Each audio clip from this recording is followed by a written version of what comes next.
This is episode 8 of Innovating Education, featuring Nedgine Paul Deroly, CEO and co-founder of Anseye pour Haiti. Ah, pali papa, qui s'allie. Ah, pali papa, pour élève yo, pour pays nous. Ah, pali papa, qui s'allie. Ah, pali papa, yon seul doit pas manger kalalou.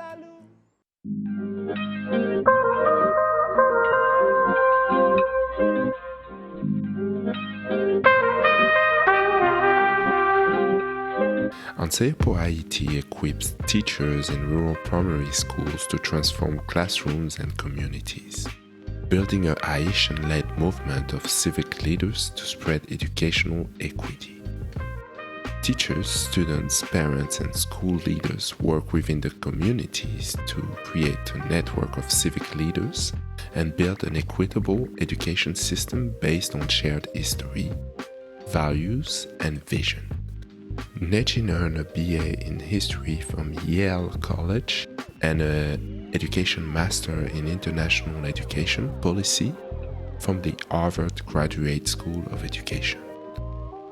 Nedgine Paul Deroly has been recognized among the top global social innovators by Echoing Green. She was also selected for the Forbes 30 under 30 list of social entrepreneurs and chosen as part of the inaugural cohort of the Obama Foundation Fellowship.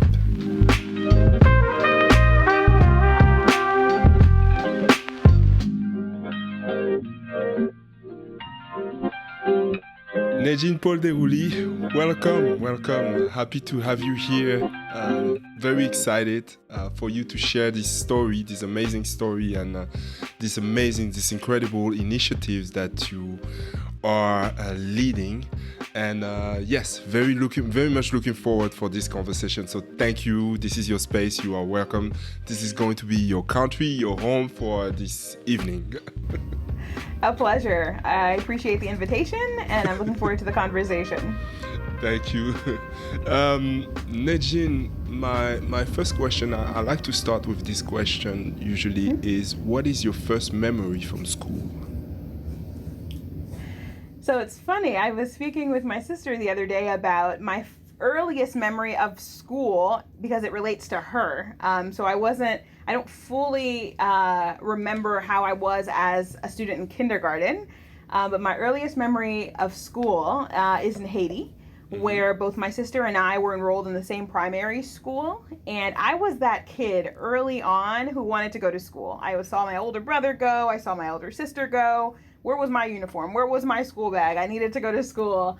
And we start pretty early in Haiti, 3 years old, 3 to 5 is kindergarten. And so I distinctly remember being a 3-year-old in kindergarten and not liking it, being in school finally, and just bursting into tears and not knowing when I would go home, feeling super separated from family and from home.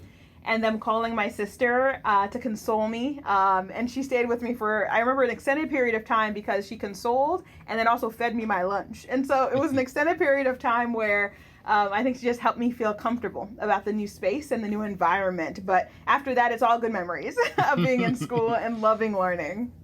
Has your sister always been your support? In more ways than one, yes. We are quite close as a family, and so I am one of 3. I'm the youngest child of 3. As I was reading about you, and as I told you before, researching you and all the amazing things you do, one thing that came out clearly is the love you have for your country. I'm from African diaspora because my mom is from Cameroon, right? Mm-hmm. So we have that connection. And I've always been, yes, there is the mainstream story that goes about Ayiti, etc. But there's also this inspiring story with these incredible leaders and revolutionaries. But what I wanted to know before going into that is your love for Haiti, the culture, the communities. Tell us more about it. What is it that you find so beautiful and inspiring? Yeah.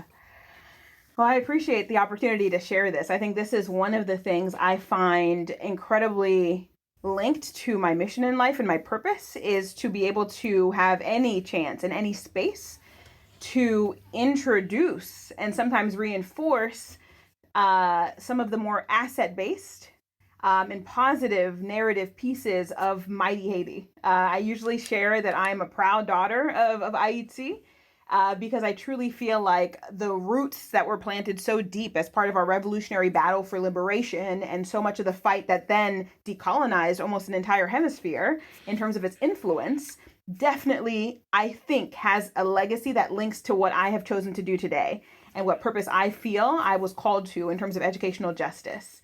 I have to give full and total credit to Wetnik and Ghislaine, my mother and my father, for saying that in addition to instilling this pride of Haitian heritage and culture as part of our upbringing, even when we immigrated to the United States at a young age, myself, my brother, my sister, there was no question we knew where home was. And there was no question that we would be informed enough and pushed enough to understand the full complexity, right, of our Haitian history and identity in order to counteract the taunts, the ignorance, the stereotypes that just assaulted us, especially since we were young. But young is no barrier, right? And no protection against what a lot of people sometimes have in their head is that single story.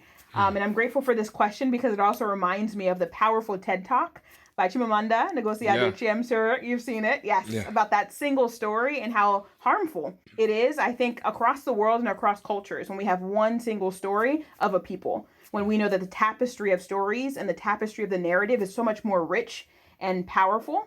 And so again, I think and I pledge myself in thanks to my parents who made sure that I didn't just know the positive. I also knew some of the challenges, right? Growing up, learning about the history and how our people came to be. But what's important is that they led us through an understanding of our people from an asset-based lens. And that's what I think carries with me still to this day.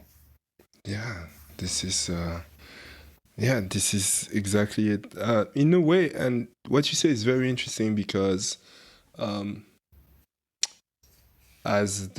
of the time, the African diaspora, we don't have that connection with. And what I see in Haiti is that you have that, a little bit like the Chinese, right? So even though no matter where they are, they're like connected to back home. And I found that to be beautiful. I think some of it also has to do with the ways in which our people claimed our liberation, right? And stood so steadfast and unapologetic in saying, you might disown us from the global economy. Yes, you might didn't play. We did not play. I love how you put that, right? Because this idea that says like we fought, right? Literally giving up our lives for over the course of over a decade to get this liberation, and then saying we're not going to recognize your independence until you pay. Right? The French kind of colonizers at that point, for the plantations lost and the slave labor lost. And I just think that it is so radical, but also so unapologetic in saying it will cost us so much. It will cost us so much to this day. We won't go into that. But it will still cost us so much to have fought and overthrown what at that point was just the standard, the status quo. And I think that is what a lot of Haitians choose to carry with themselves to make sure that we stand proud, knowing the real reality of the complexity of our situation today, but not letting anybody tell us otherwise, that it was time, right, for those chains of oppression to be lifted. What are what would you say the main values that your parents and the extension transmitted to you and your families? What would you say these main values are? So apart from some of the professional and personal character pieces that I'll go into in a second, I have to start with faith. So my father actually, before he became an Episcopal priest, he was a teacher. But faith, I think, has been one of those key pillars in my life. And then you add education to it. But I think faith is something, I know there's a lot of great activists who talk about faith as being something that you hope for, but you don't yet see. Something that you invest in, even though you know it's going to take a long time for that full staircase to go up north. Even when we talk about that great phrase from Martin Luther King Jr. that says, the moral arc of the universe will bend towards justice. That's faith. Like, you gotta have a lot of faith to say that arc is going to take a long time to bend, but I'm investing in it today. So I would say faith is one for me. The other piece for me has been integrity. There is something about how integrity shows up even before you show up in a room, how your reputation, your credibility, it leads the way before people might know you or see your face or hear your voice. And so I think that has very much been kind of woven into the ways my parents raised their three children. And then I would say the third piece would definitely be a value in community. No surprise. I know it's reflected in a lot of what we do at Anseye for Ayiti, but this idea that no one person can do it all, that you need that network, that you need that village, that you need that community to hold true and be able to contribute to something together. And there's a lot of proverbs in our culture that lift that up, but I appreciate that. I think it's reflected in the way most churches operate. It's reflected in the ways in which most nation identities are constructed, but it was a value that was instilled in me pretty early on. Hi everyone. Thank you for being part of this journey. Don't forget to subscribe. I'm just getting started with this podcast, and you leaving me a review helps a lot. Make sure you join the Facebook group to continue this conversation and discover exclusive content. Subscribe to the newsletter to find out more about the episodes and the guests. I say, oh, my baby. I'm producing, on one side, I'm producing a second podcast. It's called the Ubuntu Way. And basically we are exploring, and we call it, it's more indigenous knowledge, but the Ubuntu because it's kind of a branding, but we're exploring that in different contexts, right? So art, we have guests, and today we had in law and restorative justice, etc., etc. Nice. But a main theme that comes, and to jump on what you say about faith and spirituality, is that at the core of that whole cycle of life, or that interconnectedness, there is a form of something bigger than us, and there is this spirituality. And I wanted to know, how are you applying that in your life, and as a family person, as an entrepreneur, as an educator, because it connects. I think to go with the words of Paulo Freire, education is. Careful now! Don't quote him. All right, I won't quote properly. But the pedagogy, love. Pedagogy of the oppressed. My goodness, yes. It should be every educator's Bible, not to be sacrilegious. Yes. So he was a man of. So there is something to be said about spirituality and getting away of just the intellectual. So talk to us about that, and the floor is yours. I think. Especially when it comes to the work that we do, and when you think about the work of dismantling systems of injustice and oppression, you have to be able to see something different. You have to be able to believe that something different can come about. And usually that belief is not tangible. That belief flies in the face of everything you're living every day, whether it's yourself and the proximity to the oppression, or what you know has been the case for the status quo around you for generations. And so I love that, at least one of my anchors in my faith and my spirituality has been the ability to believe in something that will be hard to get to. And just because you think that there is a morally right arc towards that universe bending towards justice, it does not mean that road and that journey will be easy. I think many of us come from spiritual backgrounds that say just because you've chosen this path does not mean that people will kind of salute you and celebrate you and pat you on your back. On the contrary, the road that I've taken and many others has been full of dangers and risks and a lot of sacrifices that most of us don't talk about, because we know that we're standing shoulder to shoulder with people who often face more sacrifices on a daily basis. Thank you. How was it? I go back. Tell us more about your childhood in Haiti before. I know you left at a very young age to go to the US, but before that, how was your childhood? What did you observe? Were there some challenges that you faced? Yeah. So the strongest memories for me are of family and community, are of being interconnected with people, right? Whether it was through the church, whether it was through our family and our extended family of aunts and uncles and cousins. but always having layers of people looking out for you. And I know as children, sometimes you think it's just too much weight, too much responsibility. But then you grow up and you start to appreciate the fact that it's love. It's protection. It's a sense of, I will shelter you and shield you, but I also want to be there to be your net when possible. And I think that's one of the things that is so powerful about the Haitian culture that I at least grew up with, and that we're trying to reintegrate into the ways in which schooling and teaching and learning and communities thrive in Haiti, is that sense of we're in this together. So those were my earliest memories. A lot of my earliest memories also revolve around just the sibling dynamics. All of us, right, who have siblings remember having, the most loving relationships and also the most, I don't know who you are right now, moments with our siblings. But what I'm grateful for is that my parents were the kind of people who wanted to make sure that you saw possibility even in the midst of challenge. And so we weren't well off. We didn't have, everything that, somebody might want. But what we did have was a sense of, please work hard, please respect the importance of faith and education. We're going to try to do what we can to make sure that you never feel that you're not worthy, right, of having what you deserve. And so I think a lot of that, too, is what carried with us, even moving as immigrants to a country where you got to learn a new language, you have to adapt yourself to a new environment. And I think that foundation of the values they instilled went a long way. Interesting enough, from your class as Obama Fellows, right? So I did interviews with Clarissa and with Selena.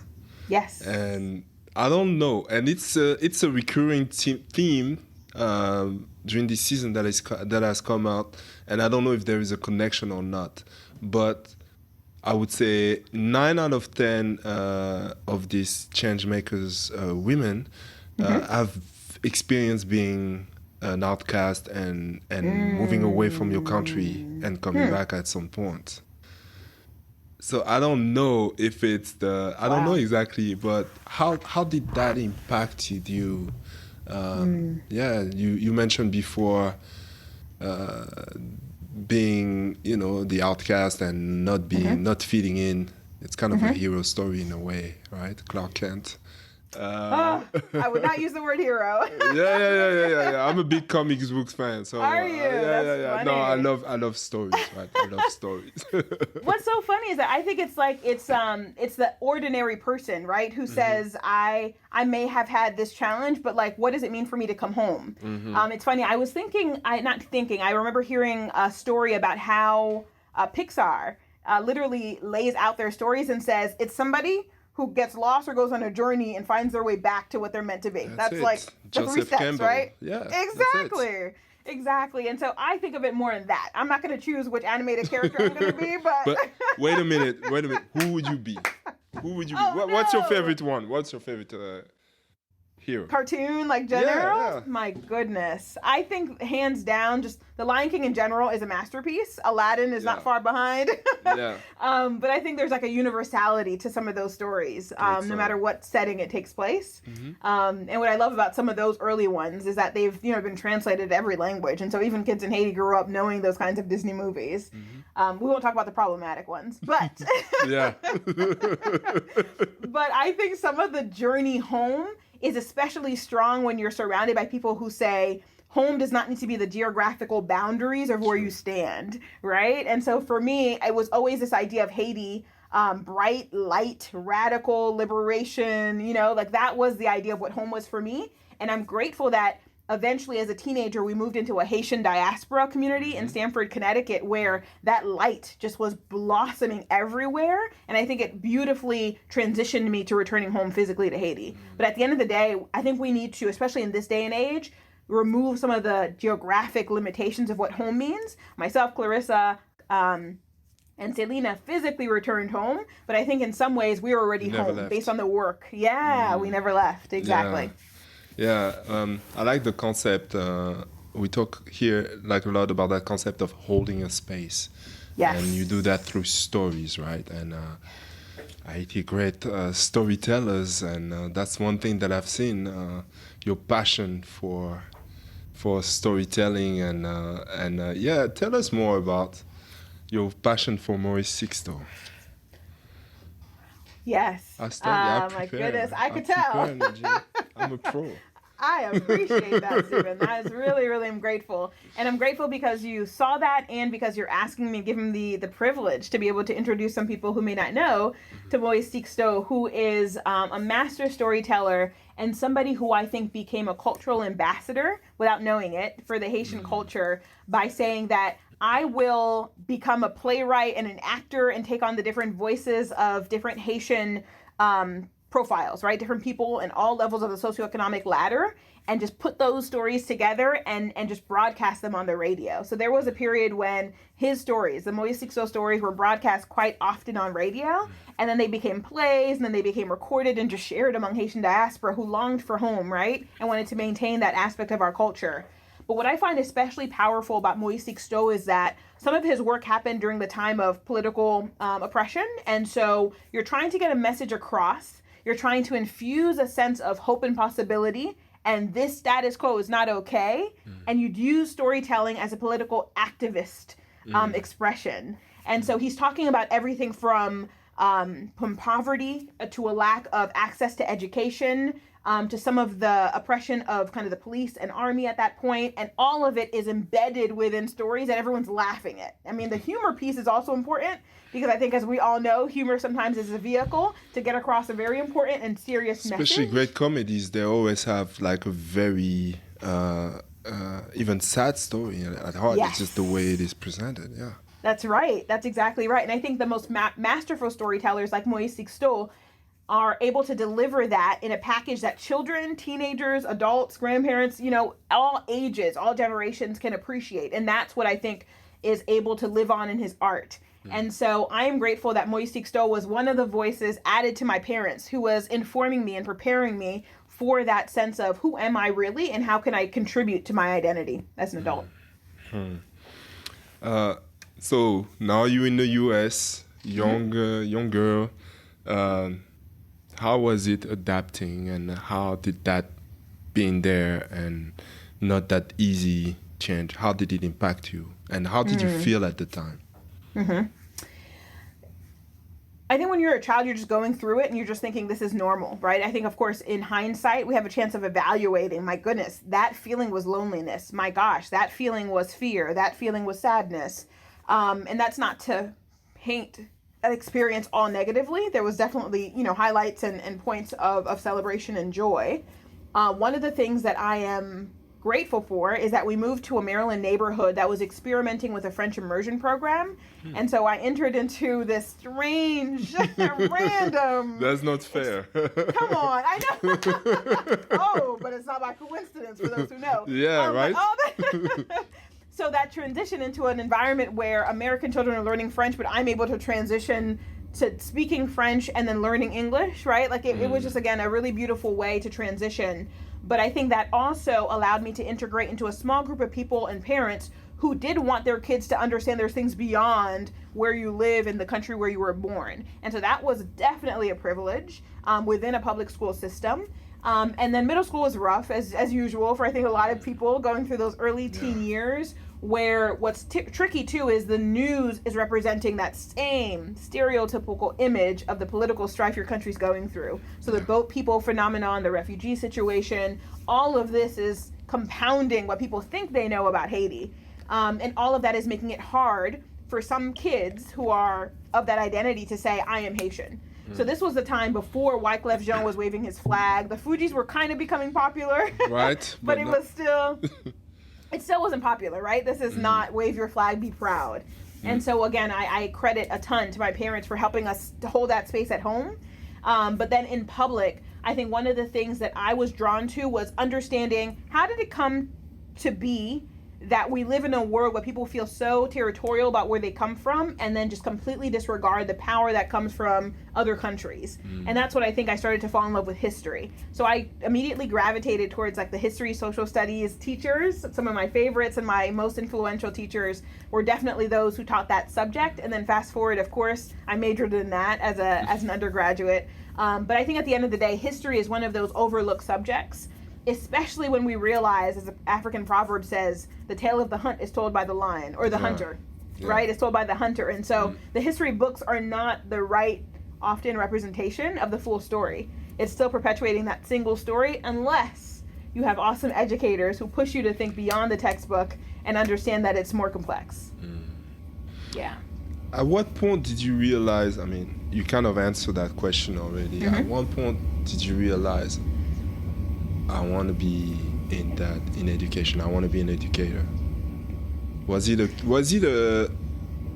moment or something, a story that happened that you were like, okay, this is my path, or it happened later on? You know, it was pretty quick, actually. I think at 12, 13, I already knew like I was going to be in education for a while. And one of those things is being in that Haitian diaspora community in Connecticut and realizing that a lot of the children were not being surrounded by that sense of identity and culture. And so as part of the community we were in, we started a summer camp and a Saturday weekend program for Haitian diaspora children and Haitian American children. And so I think again, quality and character, right? I mean, and integrity. I wanted to do that job well. I wanted to make sure that I was enough of a representation of what it looks like for a growing young adult to represent this well, so that the kids who are 5, 6, 10 years old could understand that it's possible. Please don't, believe the stereotypes and the ignorance that's coming your way from your peers, but start to think differently about what it means to be proud as a Haitian and Haitian American. And so I think education for me and getting involved in teaching started early because I was tutoring and mentoring and working with these summer camp programs. Do you feel like you're enough now? Am I enough? Do you feel that way? Oh, no. And I say that only because there's more to learn, right? Like I feel like even as a history major, as an undergrad, even as somebody who's devouring any type of historical information and non-historical information about our people, I won't be enough, because usually that means I'm done understanding, I'm done learning. And I think I need to be a forever learner. That's just in my DNA. And so I think I put as much effort as I can, and I think I'm trying my best, but I think I still have learning to do. It's a lifelong process, right?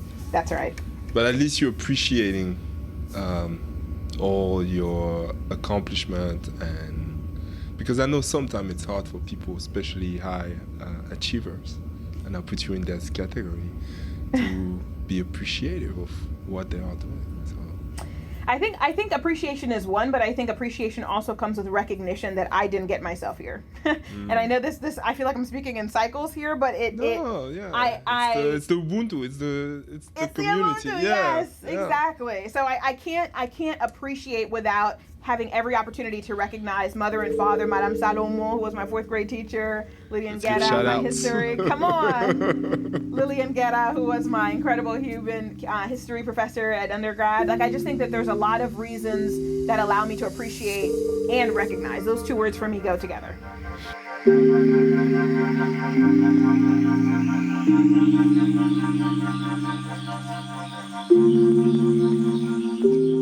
Pour moi-même, ça y est qu'on y a malentendu. Pour mon yo qui fait pour comprendre le mouvement Anseye pour Haïti, c'est parce que yo habitué dans un pile bel rêve, un pile belle vision qui était sous papier, qui va jamais réaliser. Maintenant Anseye pour Haïti, nous venons mettre idée yo avec nous ensemble pour nous capables mettre main dans patte là pour nous porter une éducation de qualité pour tout le monde dans le pays d'Haïti.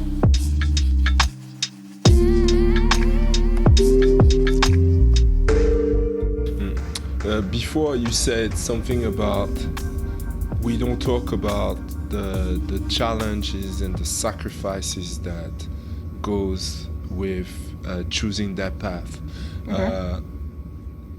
When does it start? Does it start whenever you come back to Haiti and to contribute for your country, or is it already there when you are in the US? These sacrifices and these challenges, and I would like to actually talk about it because it's also your story, and I think, and I want to be very careful. I don't usually use the term sacrifice. I usually use the word privilege or opportunity because it's contributing towards a bigger goal. And I don't mean to say that in a really easy way, only because I think when you do a sacrifice but you don't know what it's contributing toward, it becomes harmful, it might become painful, you might start to feel like I'm missing something, I should have done it differently, or regret might even start to come in. But what you might hear from people who feel purpose-driven in their lives, as I do, is the idea that those contributions and those sacrifices were to contribute to something. So it's very intentional, and it is a choice. I don't think I would ever define sacrifice in a negative connotation, whether it's because of some of the opportunities I said no to, or because some of the things that I've decided not to do because I wanted to devote this work and my time to this approach. I don't see them as sacrifices, only because I think it's meant to be done in an intentional way. Beautiful. And so now you're going to school, graduating. What was the key moment when you say, okay, I'm going home? I mean, the physical home. It was, that actually took a little bit longer. It's funny, nobody's surprised, right? Anybody who knows me and has known me since I was 12, 13 is not surprised that I decided to return home to Haiti. But the decision to do it, like make that move and do the work of Anseye pour Haiti as a social entrepreneur full time, that took a bit longer. Because one of the things that I was very concerned about, especially going back to my value of integrity and community, is that I would never do anything that presented myself as being the one who came up with an idea, the one who launched the movement, the one who put the face, right? Those things, I think, for me, led me to question for actually a few years whether my allyship and my contributions could be done another way. Because I think we all know that sometimes there is an erroneous and a little bit of a dangerous shimmer that comes with having come back, or being the diaspora person who came back. And I think you're seen as being on a pedestal, and you have to earn it. I honestly don't think that whether it's my credentials or my education background automatically prepared me to do this work well. I could have had all the right intentions, but as they say, the road to hell is paved with good intentions, and I was not trying to go there. So I'm trying.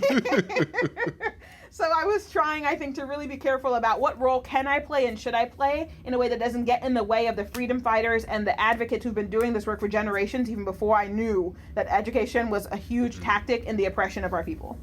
Right. It's at the core. It's and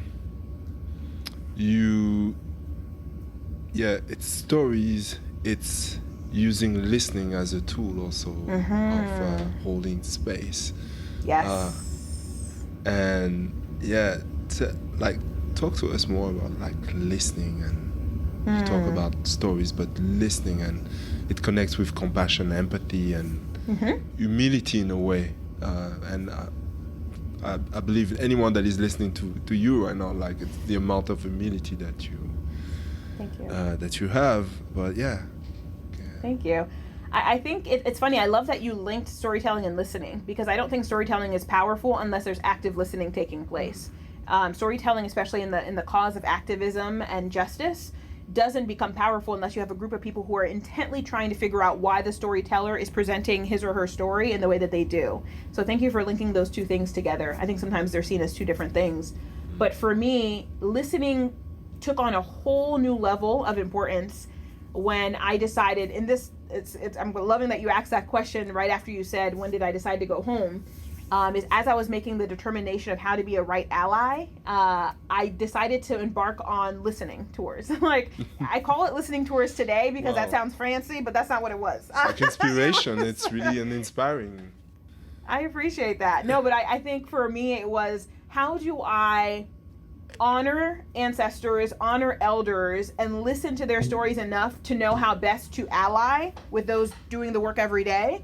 And so it ended up being almost 4 years of listening. And I know that that's even in itself a privilege. Not a lot of people can like listen on the weekends and night times, but I literally tried to carve out time, apart from working full time, to try to figure out how best to sit at the foot of elders and grandparents and retired teachers and existing teachers who were telling their story.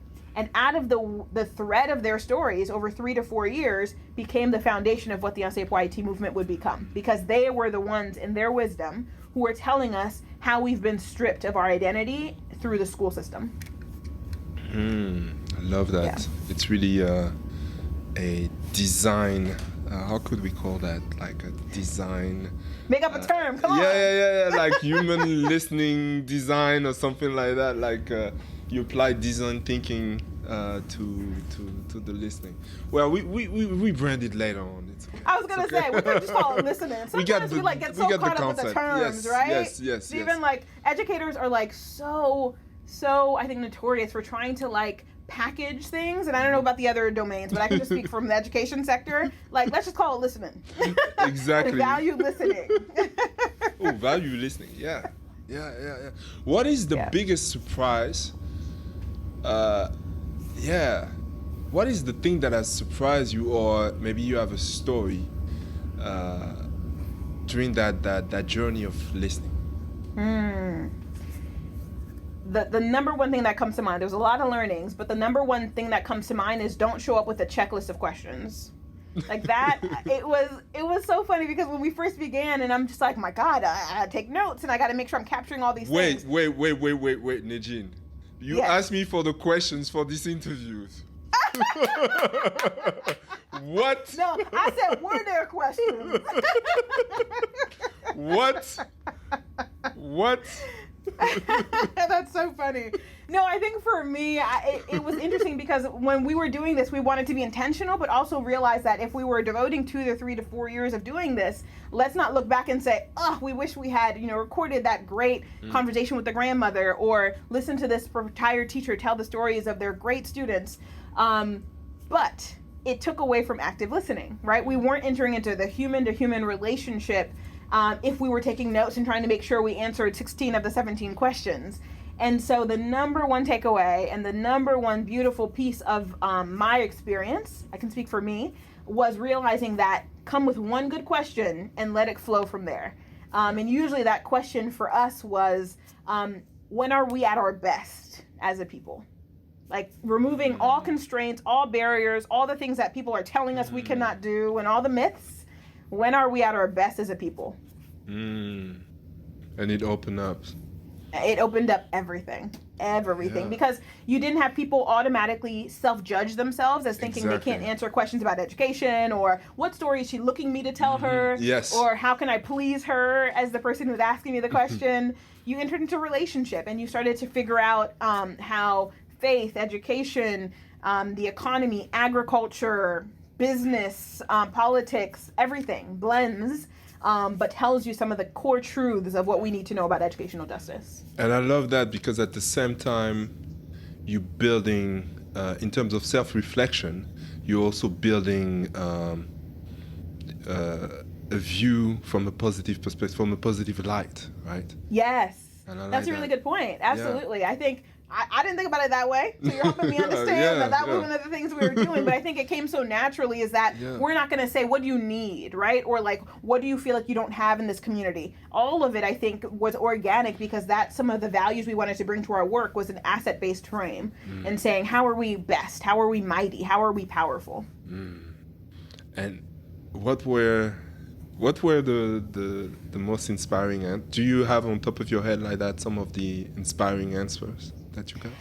I do. I always hesitate to share somebody else's story, but I'll tell you the trends, right? Like the trends for me became the foundation of the Anseye pour Ayiti movement because we are at our best. This is what hundreds of people were telling us in their own words, in their own stories. When we know, we appreciate, and we are leveraging our culture, our customs, and our community as a people. Like those became our 3 C's, right? Culture, customs, and community. Those 3 things, when they're intentionally fostered and developed and loved, we are powerful. But lo and behold, some people knew this. I'm not going to name who they were, but they took those 3 things out of our education system, right? You weaken and you disable and you demobilize a people by infiltrating the education system and then taking out the elements that make the people great. Yeah, and that's what happened. It's a case. I mean, if you like geopolitics, and I think you were perfect. Haiti, I don't know. I'm biased. I'm speaking as a Haitian woman, but I think the case of geopolitics of Haiti, and I'm sure Cameroon and the Congo, and there's so many countries, but there's individual cases I think on the planet who represent how geopolitics can either destroy or uplift. Yeah. And Haiti is definitely one of. You guys got punished.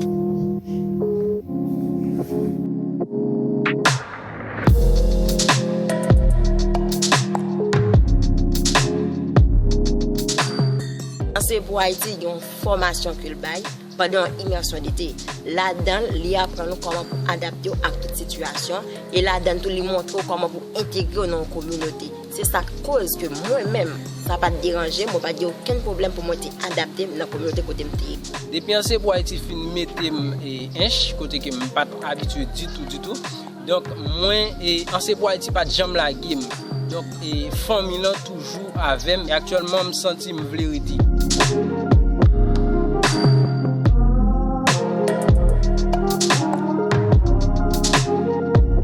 So the stories, let's go over the 3 C's, right? Because this is actually at the core, and the communities. And what moment, now at this point, you're some sort of, okay, you're on that journey of listening and discovering.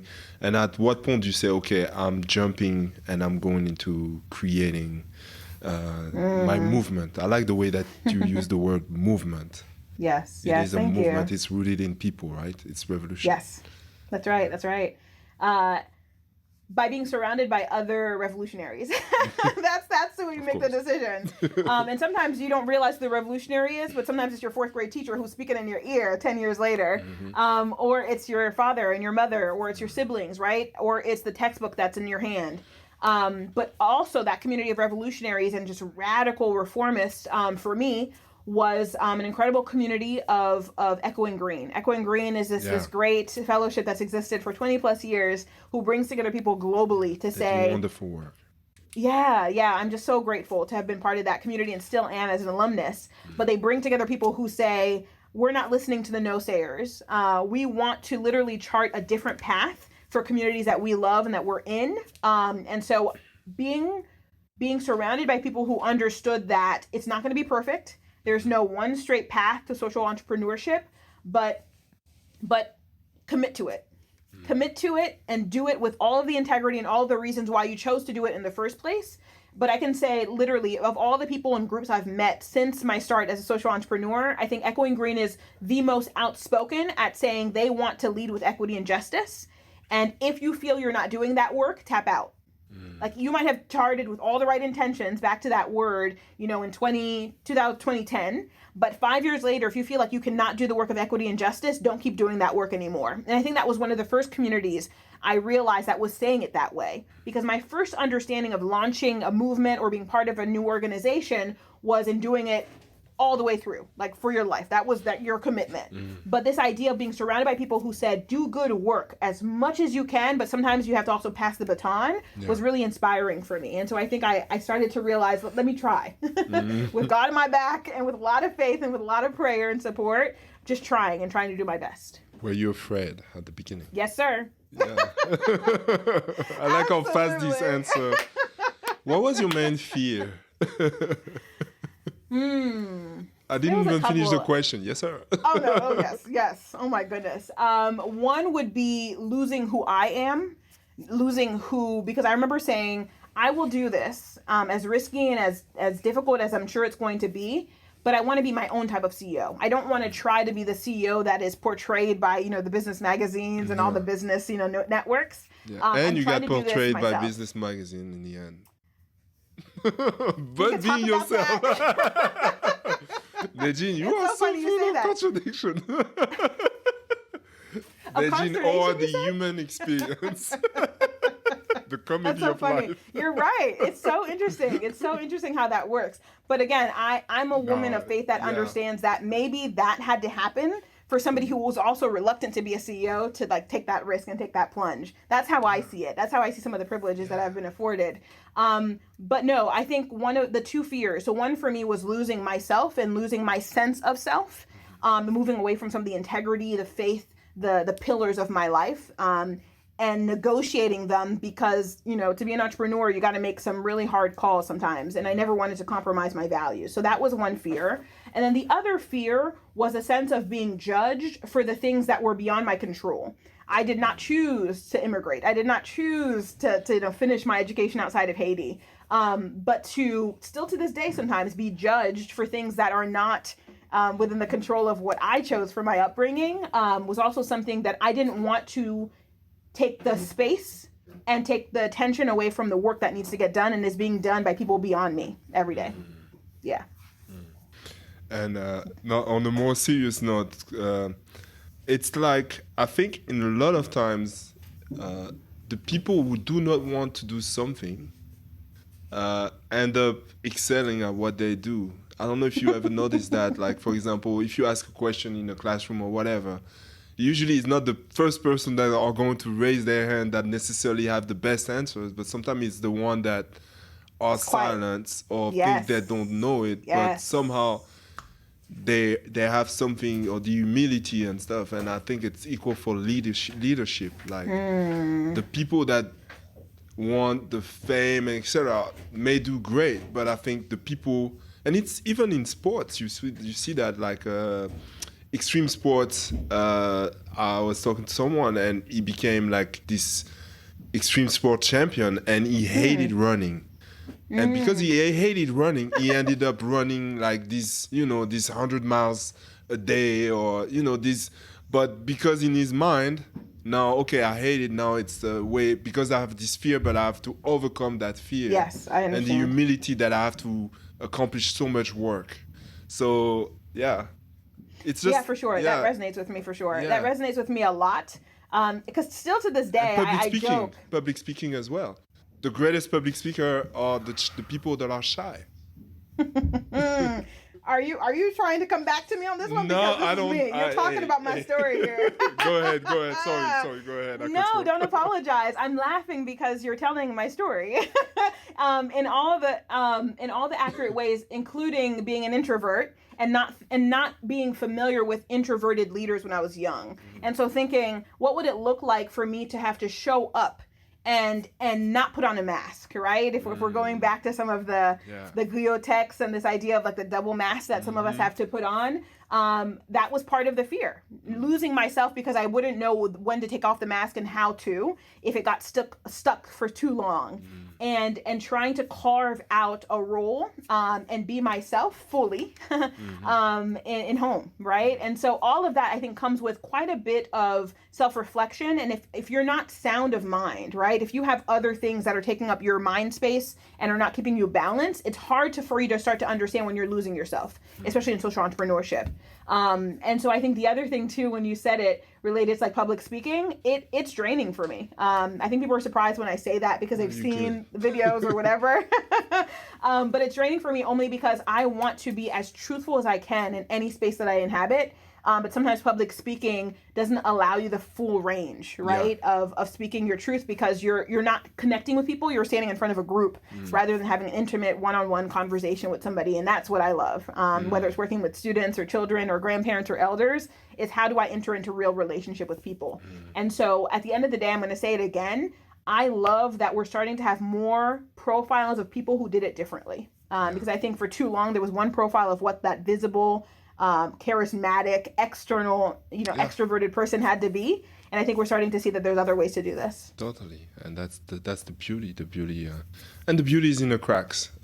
Imperfection makes beauty. Talking just on the format that I really love, and I don't know if you do that, is the Q&A, like full Q&A sessions. Yes. I like that better than the TED Talk because it's 100%. You can 100%. bounce on. I don't know if you feel the same. Like I do. That's my favorite format. I remember at one point, I'm forgetting, I think it was a couple of years ago, I had a chance to include it, and it became, we went way too long, but it became the conversation. Yeah, because it's always the best part. And then they start speaking to each other. Yes. It's always the best part. And it's always left at the end when it's the best. So I like, okay, let's just do that because this is the best. And also the fact that you are in a vulnerable position and you don't over prepare, I think it gives something that is, I don't know for you how it is, but yeah. I agree. And I just think people are trying to integrate that into conferences. We'll see post-COVID, right? What does it look like for conferences to be interactive? But I think there's still too much of the, let's ask them questions and then open it up rather than just let's open it up. Let's just open it up and have a conversation right now. Listening. Start with listening. Yes. Also, I see what you did there. And I think the other thing too that's interesting, is I think it's because, to your point about vulnerability, it's unscripted, it's unrehearsed, and you have to be truthful, right? You can't come up with a scripted response to every question that will come your way during a Q&A. No. And so I think the more we sit in our truth and sit in who we truly are, the more comfortable all of us, including conference organizers, could be with Q&A. Yeah. It's just, and there's a space of serendipity and of also, and funny enough, because you still have to prepare, but at some point you always fall back on if you have an intention, let's say, I really want this to, and at some point it's like, I don't know, the energy brings you back to that point, but in a more organic way. Absolutely. And that's a little bit, I love that you use that word energy. That's a little bit of my concern with the ways in which things are becoming super digital and super virtual first these days. And I understand COVID required some of that for this global pandemic. But I worry a little bit, speaking as an educator, that we're moving towards too much virtual education. Speaking just from our perspective of community building and relationship building in Haiti, it's got to be human. It's got to be. And it's got to be human. And so I worry, and I hope we're not bending too close to that other extreme.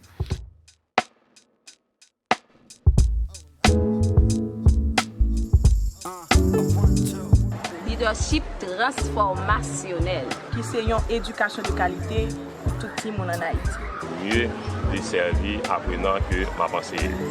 Placement dans le mouvement ça. Haïti c'est pour nous, moi c'est haïtien ou c'est haïtien. Si moun nou yo demain si Dieu veut nous pas ta remet souffrir, jeune te souffrir, on collaborer ensemble avec Anseye pour Haïti pour nous porter un changement capital dans le système.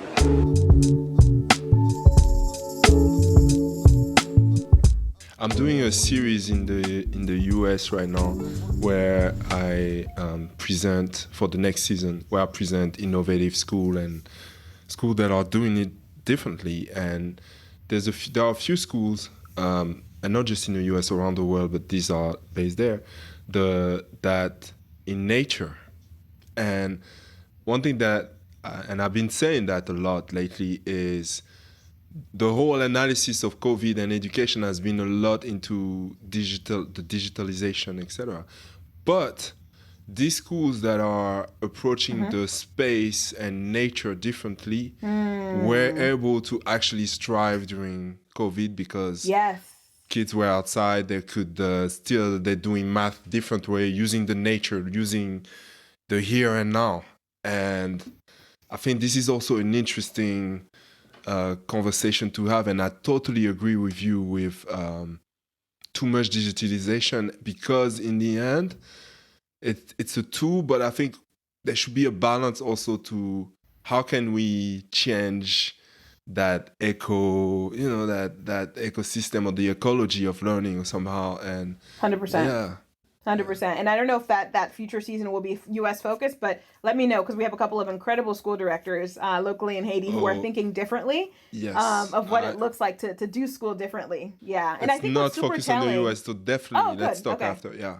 Sounds good. Yeah. The other thing, too, that I find really interesting and telling is that a lot of these kind of like techie folks and tech founders are now pushing for their kids to be outside of tech spaces, less screen time. And I just think it's so telling. And I think it's also history repeating itself, because so much of what was once called as like unsophisticated and uncivilized and backward is now what people understand is basics and the foundation. Yeah. And funny enough, okay, I won't say the country, but in Africa, I know a director of a school, and he was trying to build like an ecological school, like with human, with green and everything. And in that country, that is one of the most now advanced technologically. What that person faced was, no, we don't want that. We want like the building. Tech, right?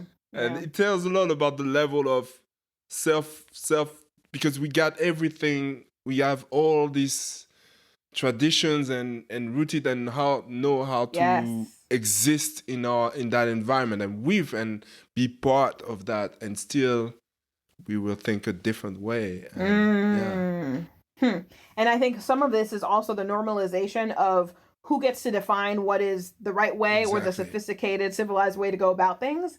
And that's what a lot of things need to happen and change in global education. I think we still haven't done enough work to break down the definition of who told us that's how teaching has to happen. Exactly. Who told us we can't integrate nature, right? The lake, the water, the trees, all of that into teaching. Why is that backwards as opposed to being the modern way to get kids to understand their environment? And you see amazing, wonderful things with math, with sciences, with absolutely, and in the nature. And I think the mix of both. I'm not saying no technology because, absolutely, for example, without it allows this conversation, and this is important. But yeah, the balance. I think there's too much materialistic approach to. It can be both and. Yes. You don't have to choose. Yes. Wow. Okay, I'm looking at the time also because we can go. We talk about community, and it's at the root, and listening, and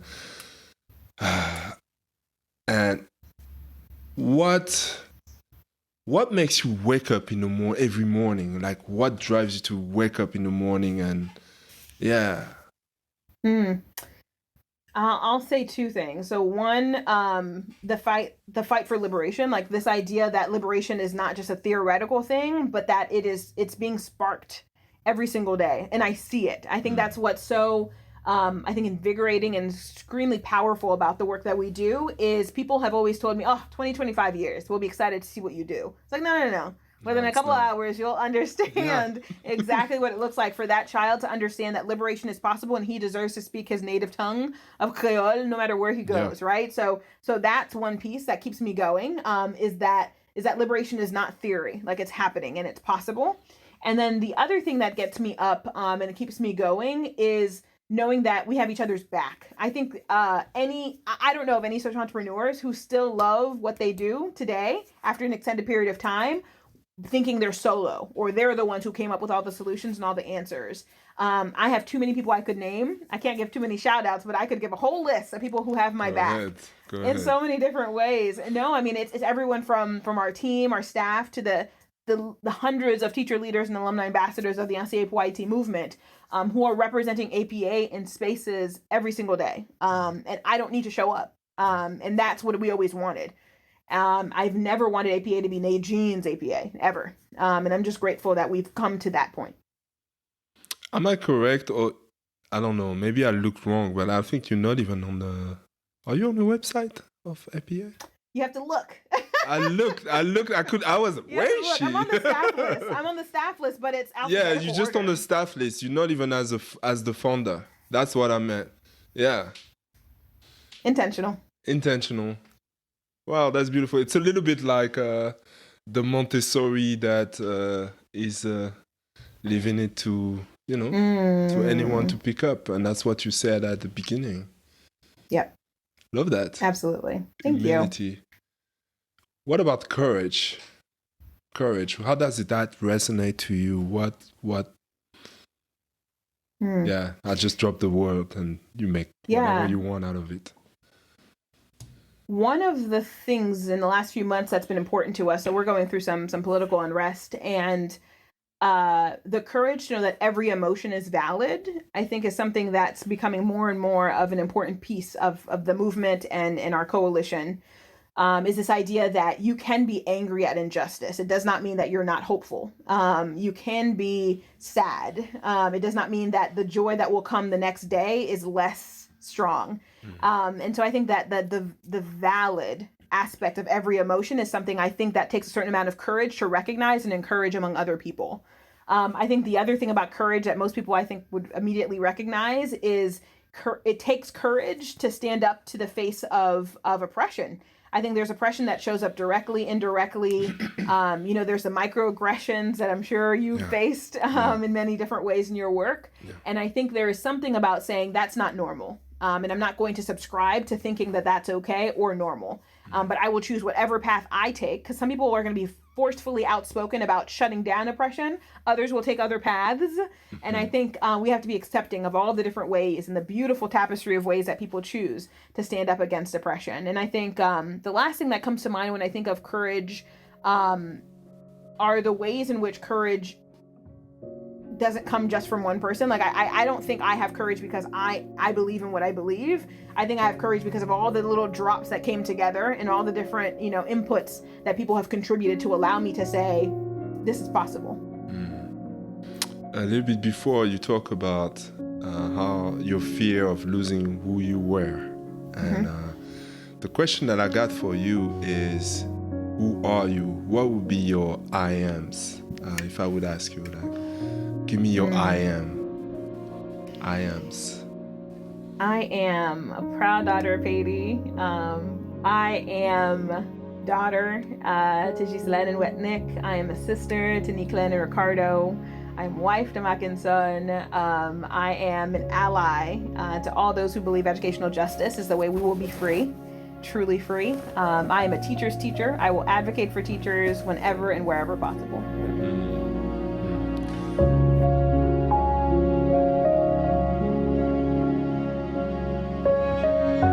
Mouvement APA, c'est un mouvement transformationnel qui est li possible pour tout le monde en Haïti jeune une éducation de qualité, quel que soit dans milieu ti moun nan li trouver là li ouais tout ti monde égal. Dans cas ça, moi content parce que mouvement li vise transformer ancien leader pour apporter un changement surtout dans zone défavorisée et bay apprenant leader. Donc nous former ancien leader qui pourra le former apprenant leader. Donc pour moi-même c'est un mouvement transformationnel.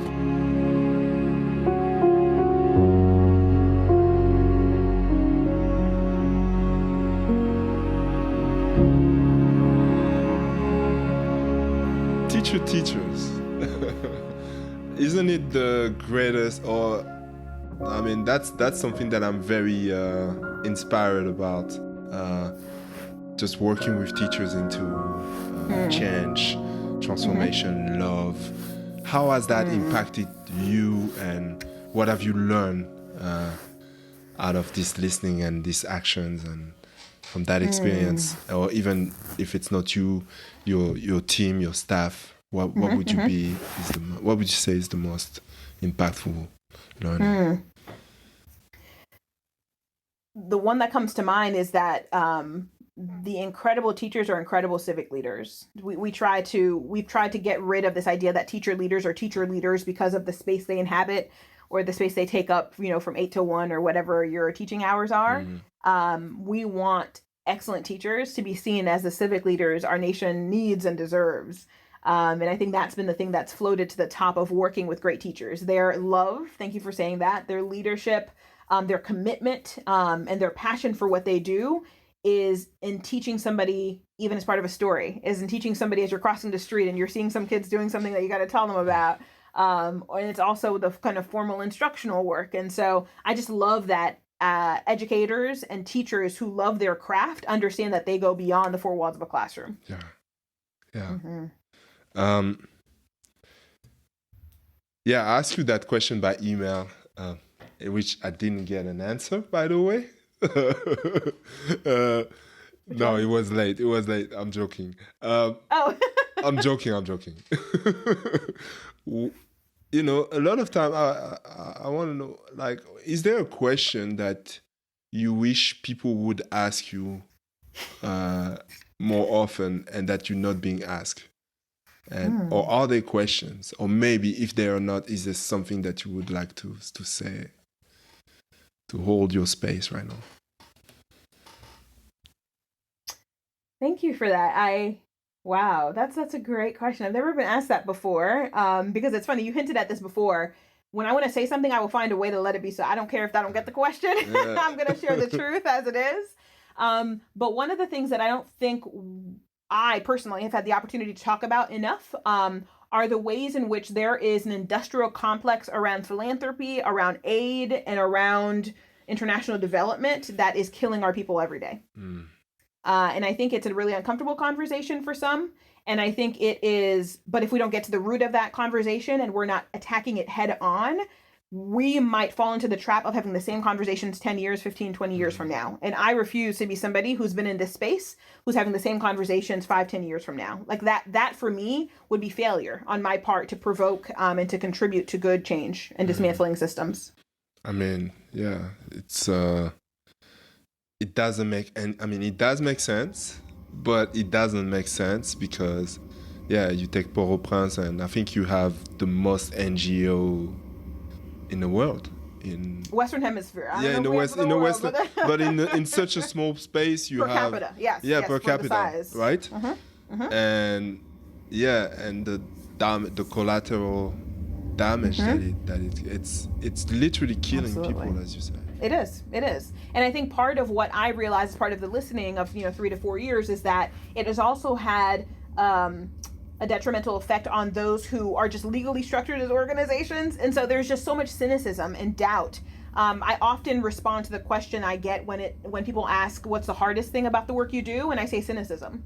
Yeah. There will always be challenges to fundraising. There's always going to be challenges to having the right team together. There are no more cynical people than the people of certain NGOs. Those who've been traumatized. And those who've been oppressed. Or they came with a dream and somehow they realized they were in that system, and I've never seen as many that level. But there's also, the reality of internalized, oppression, like this idea that says, this is all I deserve. You'll even have people, I don't know if it's been your case in your home country and other places, where you realize that there's such an integration of NGOs that when you speak to people, they're giving you answers they think you want to hear. Because they're so used to getting surveyed and questioned and whatever, but with no result. And so it's like, I'm going to play this game to get what I need, but I have no hope, right? Or no belief that this is really going to change our situation. Yeah. Or that you respect my dignity, right? To contribute in the ways that I know I can, right? And that's the other thing that we're trying to kind of really untangle is when at what point and how often are our people as Haitians told that you are not powerful, that you have no voice, no agency, no way to contribute to this work? And I think we have to be careful that even some of the words we use contribute to that. Like, we don't use the word empower at APA because I'm not giving nobody power. You have it already. And to bounce back on what you said, and one thing that I truly want the audience to get is not only you start from the listening of the communities and the people, but also you build the value from inside out, right? It's in out. It's not from out, and that I found that to be extremely powerful, right? Thank you. It's core to what we do. We believe that those who've lived the experience of what we're trying to shift and transform are the ones who should be in the front row. I will be in row 17, maybe 23. I want to propel those who have lived experience of this educational inequity, because time and again across social movements around the world, it's those who have this lived experience who know exactly what it's looked like. They don't need saviors. They don't need people coming in and saying, I can lead you. No, right? I think even the word help is in some ways sometimes derogatory because we're not willing to give agency where it should exist. And so at APA, we recruit those who have this lived experience, and we are saying, how can we put wind in your sails? Hope, and I would like to finish on that note, because love and hope, and what do you want to say about hope?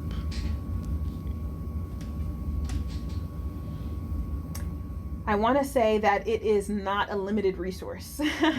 I think sometimes we're gambling and figuring out where could we get it and where is it lacking, and where there is too much out there for us to think that hope should be a limited resource that is carved out and sparsed out and then replenished. Nah, it should be the center of the work that is being done, especially when we're looking at social systems that are causing trauma. And so for me, hope is one of those things that we can never have enough of, and that we need to be more intentional about filling it up in spaces where the darkness has been allowed to live on for too long.